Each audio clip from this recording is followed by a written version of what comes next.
Back as far as kindergarten at John Hale Elementary in North Minneapolis. A childhood friend and neighbor who was also in Prince's first band, Grand Central, when they were teenagers. Oh my God, that's Kitchen. That is Prince. Standing right through the head on, right? Yeah, keep watching, keep watching. That's Skipper. Oh my God. That was just his reaction seeing Prince. Now, he's hearing it. Wow. I think they should get a better education too. Wow. That's it. Wow, that was him. What do you, I'm like blown away and I'm totally blown away. Wiping away tears, Jackson was suddenly flooded with memories. But he was already playing guitar and keys by then, phenomenally. As far as I can remember, music became our sport. He was athletic, I was athletic, but we wanted to compete musically. Jackson's wife, Rhoda, grew up right alongside them. It's just amazing to see him that small, that young, and hear his voice. Yep. Our mystery regarding one of the most mysterious men in music was solved. That's Prince, a.k.a. Skipper to the North Side. And I think just seeing Prince as a young child in his neighborhood school, you know, it helps really ground him to that Minneapolis connection. Just a young city kid, years before he put his city and its sound on the map. Mark my words, you guys have found a real gem.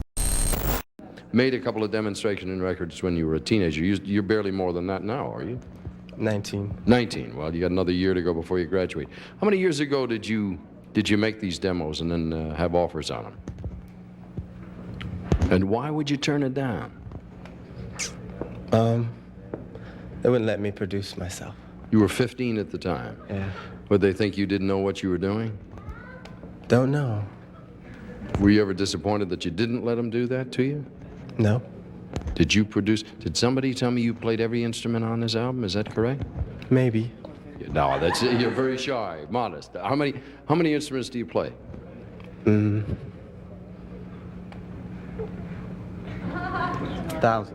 Moments will be with you. Thousands? No. Literally, do you play all the instruments? A lot. If that is the case, then, oh, I know. If you're out traveling, then you've got to have backup people. Are these people the ones that travel with you? What are your plans for travel? We have a tour coming up in a few weeks. We'll look forward to it. We thank you all very much for joining us. What's the name of the next song? Why you want to treat me so bad? All right, ladies and gentlemen, this is Prince.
But Michael had 25 years experience and Prince had 5 years.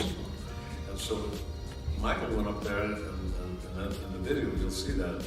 He sang for about 15 seconds and then did his moonwalk himself for 15 seconds and picked up the tempo. And he whispered in James Brown's ear and said, bring Prince, come up. Prince jumped on the back of his bodyguard, took his glove, threw him off, and then threw him back at him, and came up there and started to challenge Michael. That's not the way you do cameos, man. You join the family, you know. You don't go up there trying to fight each other or compete with each other. And he made a fool out of himself that night. So he waited for them after the show, and the limousine wanted to run over Latoya and Michael. Oh my God. That's some drama, mama. Always drama. Michael kept love drama.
Le mec que vous voyez sur ces photos, je pense qu'il est un peu inutile de le présenter, même si les gens le connaissent, mais ne le connaissent pas vraiment. C'est-à-dire que les gens savent qui il est, mais les gens n'ont jamais, c'est très peu les gens qui peuvent te dire en profondeur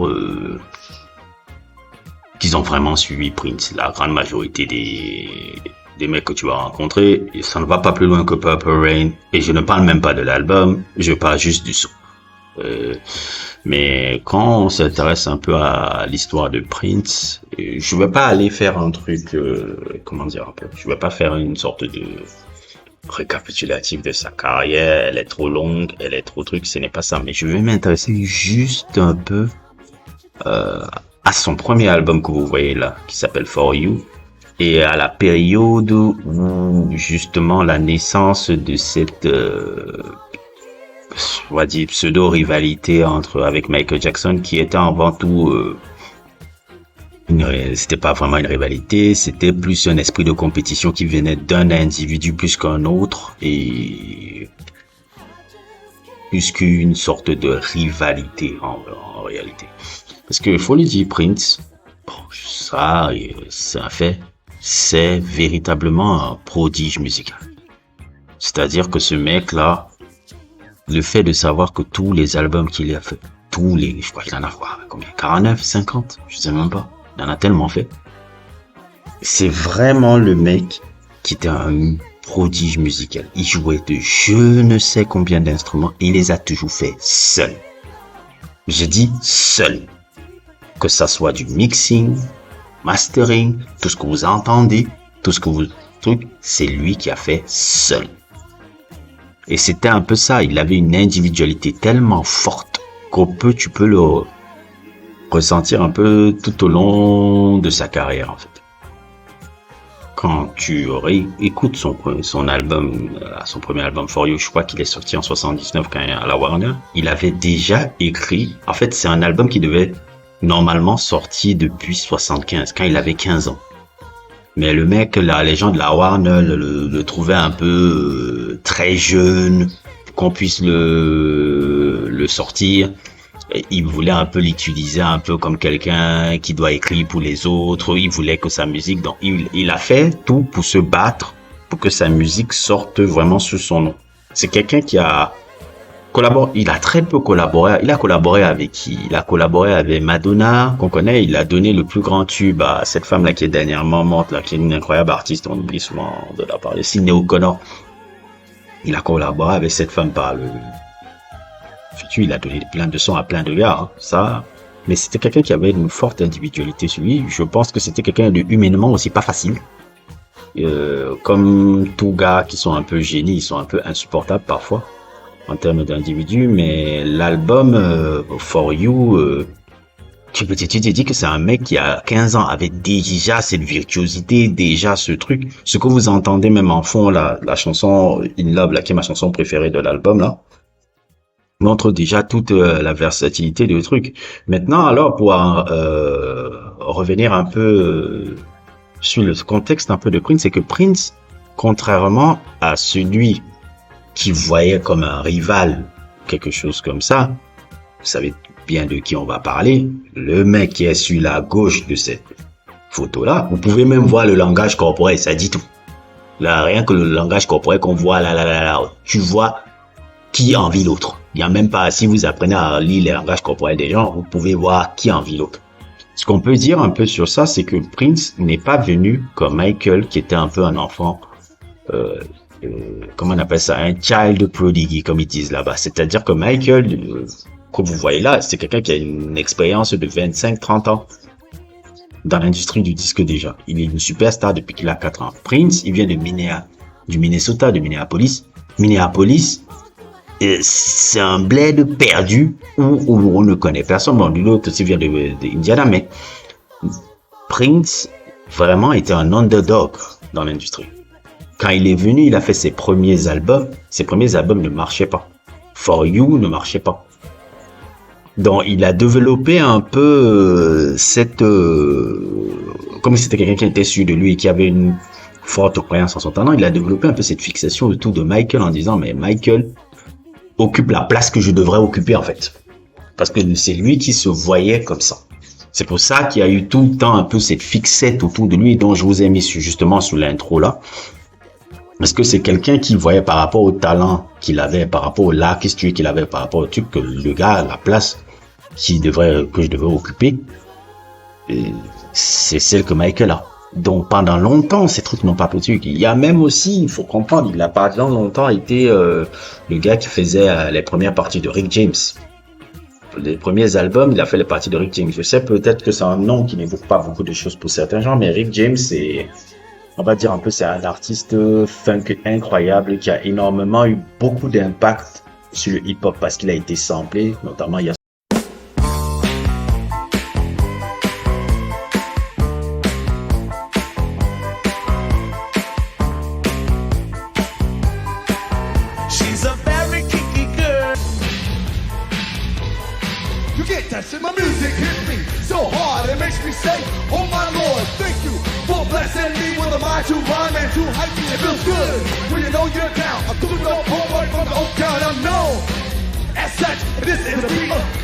ce son-là, lui qui a été samplé par MC Hammer. Et il y a aussi, on va dire, il y a un son là, In the Ghetto.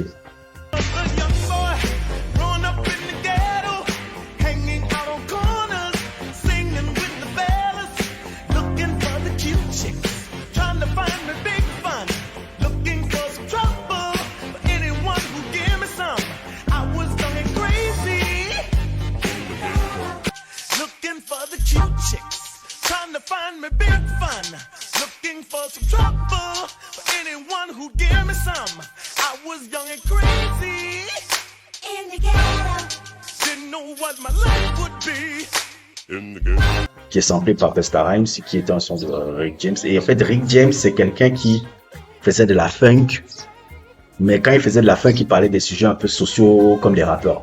C'était pas quelqu'un qui était seulement funk, on aime la danse. Non, lui, il parlait même des sujets que oui, voilà ce qui se passe dans nos quartiers, voilà ce qui se passe. Il parlait comme un rappeur. Il chantait les thèmes de rappeurs, en fait. Donc, c'est pour ça que les rappeurs ont une très grande fascination.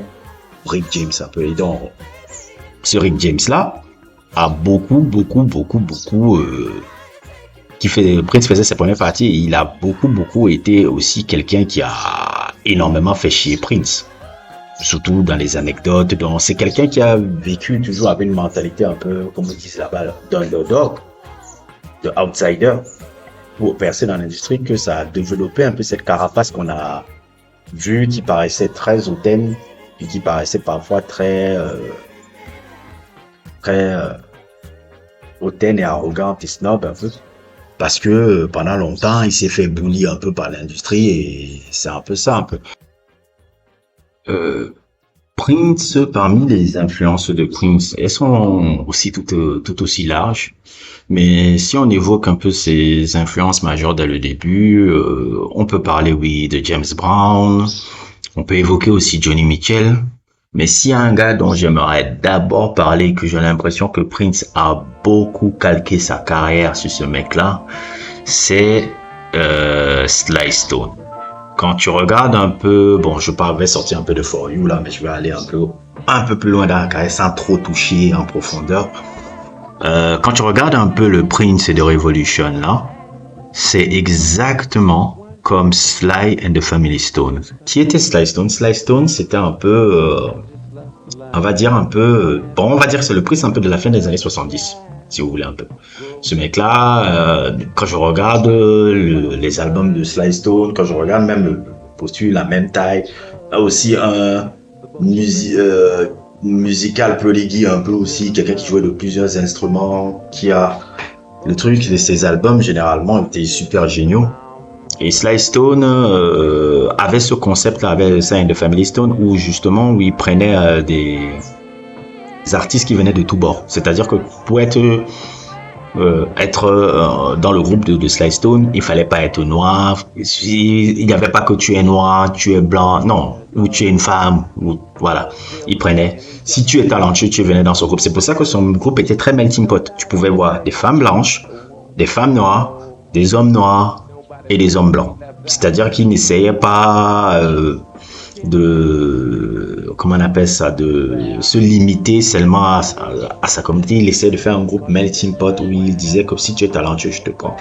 Prince et The Revolution, c'était un peu ça. Tu voyais beaucoup de femmes musiciennes dans le truc là. D'ailleurs, même c'est ça qui a révélé des artistes qui ont été incroyables, qui ont eu des carrières solo. Je pense à le groupe, le duo la Wendy et Lisa, qui sont géniaux. Je pense aussi à les filles là, de Vanity Six. Je pense à l'incroyable batteuse la Sheila E. Je pense à toutes ces personnes-là. Elles venaient du Revolution de Prince. Mais Prince, tu pouvais voir, il y avait des femmes blanches, des femmes noires, des hommes noirs, des hommes blancs. The Revolution était un peu ça. Je pense qu'il a c'est beaucoup calqué dans sa carrière un peu sur Sly and the Family Stone. Après avoir dit ça, quelle influence encore on peut parler musicalement, on peut parler aussi on peut parler de Larry Graham, du Graham Central Station, justement dans les rythmiques de basse, parce que Larry Graham, je crois que c'est lui qui est l'inventeur de cette technique de basse qu'on appelle le tapping, je pense. Larry Graham, qui avait un groupe absolument génial que je vous conseille un peu, qui s'appelle le Graham Central Station. Je crois qu'il avait suivi le premier ou le deuxième album qui est super génial. Et Larry Graham a constitué, c'est vraiment un des héros musicaux, ou musicaux, je sais pas si ça se dit, de Prince. Et c'est quelqu'un qui l'admire énormément. Et si je peux faire encore une petite anecdote qui n'a rien à voir, c'est accessoirement l'oncle de Drake. Dans même le Zozo là, il a un peu, faut pas le voir faire la musique, il vient quand même d'une descendance familiale. C'est l'oncle direct de Drake, ce mec là. Donc c'est ça que je pourrais dire un peu sur ses influences. Maintenant, si on regarde un peu dans la deuxième partie de sa carrière, ce qui a été encore intéressant là, parce que dans For You, il n'avait pas encore développé ce qu'on va appeler le Minneapolis Sound. Le Minneapolis Sound a commencé vraiment, je pense, à partir du troisième album. Dirty Mind, je pense. À partir de Dirty Mind, le troisième album. Je pense pas que les deux premiers, quand j'écoute un peu For You, quand j'écoute un peu Prince, je crois que Prince c'est le deuxième. Non, oui, je pense Dirty Mind. Je pense que le troisième Dirty Mind, c'est là où il a vraiment, je sais pas si c'est le troisième ou le quatrième. En tout cas, à partir de Dirty Mind, c'est là où il a vraiment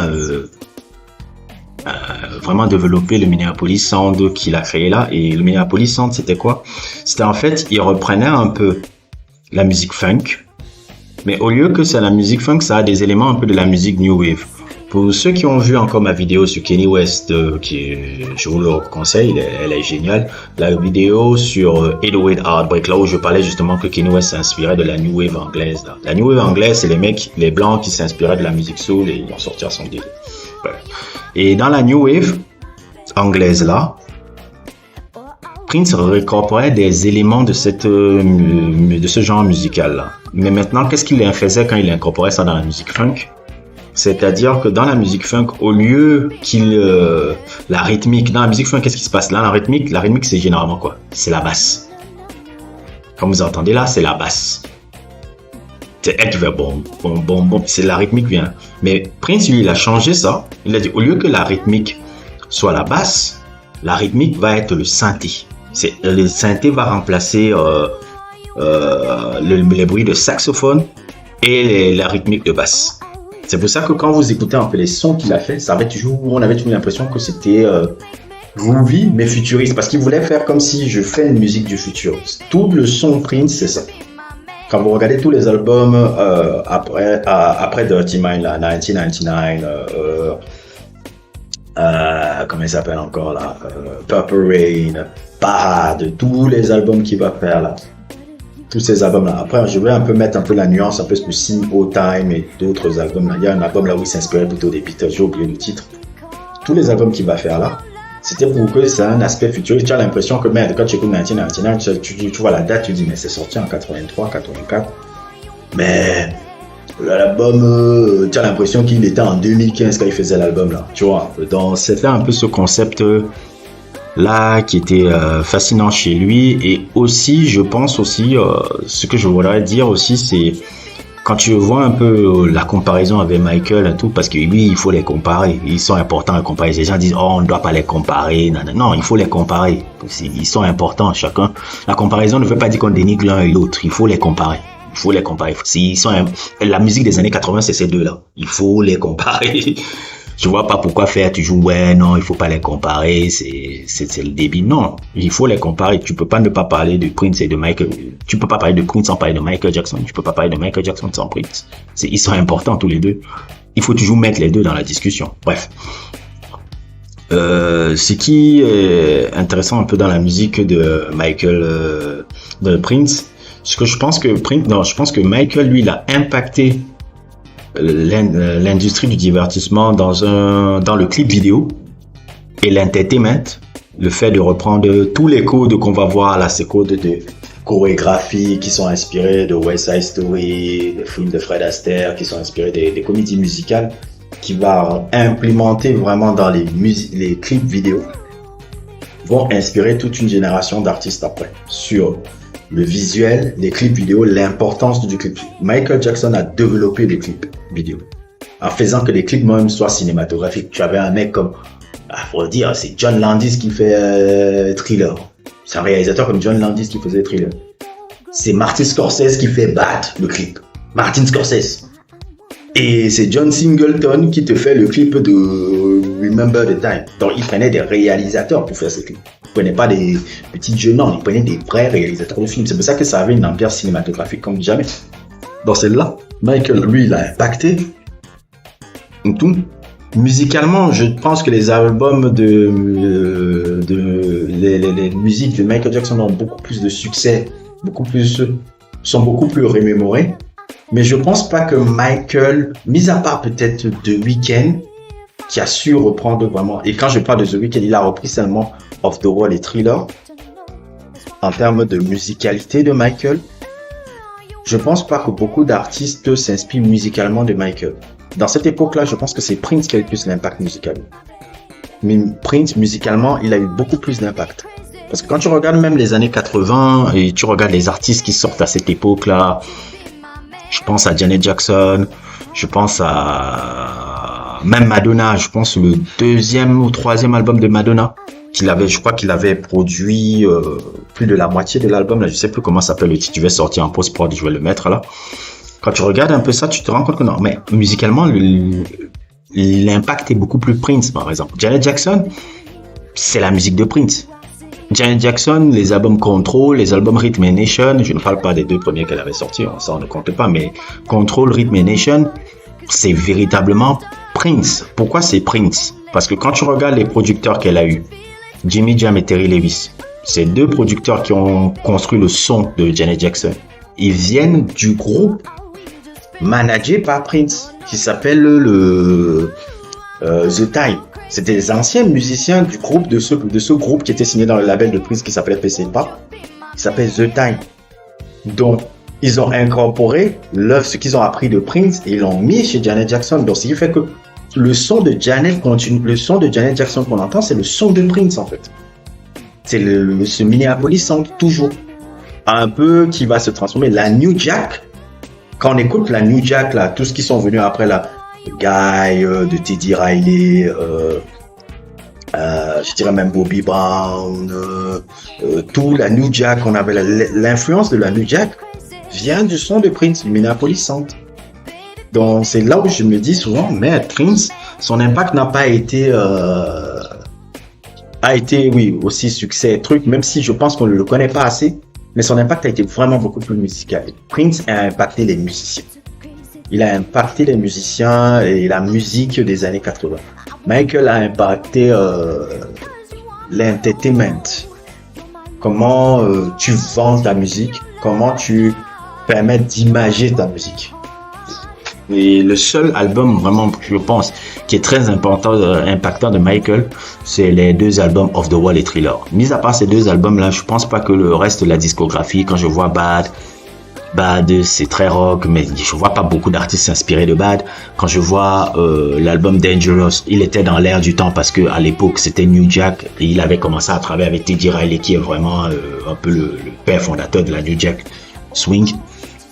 Donc musicalement, il n'a pas l'impact que Prince a. C'est un peu la différence entre les deux et c'est un peu ça que je pourrais dire un peu sur la carrière. Prince était un véritable génie musical. C'était quelqu'un dont musicalement encore tu vois les artistes, et c'était quelqu'un qui avait vraiment aussi, si on peut, qui avait un sens de l'indépendance en fait. C'est-à-dire que c'est quelqu'un qui avait compris que l'industrie du disque, on n'est pas obligé de passer par l'industrie du disque pour mettre en avant sa musique. Quand il a eu des problèmes avec la Warner, je sais pas si c'était à la fin des années 80, à la fin des 90, parce qu'il ne comprenait pas pourquoi il les prenait 70%, voire 80% des ventes de ses albums, il a commencé à sortir ses albums sur un autre nom.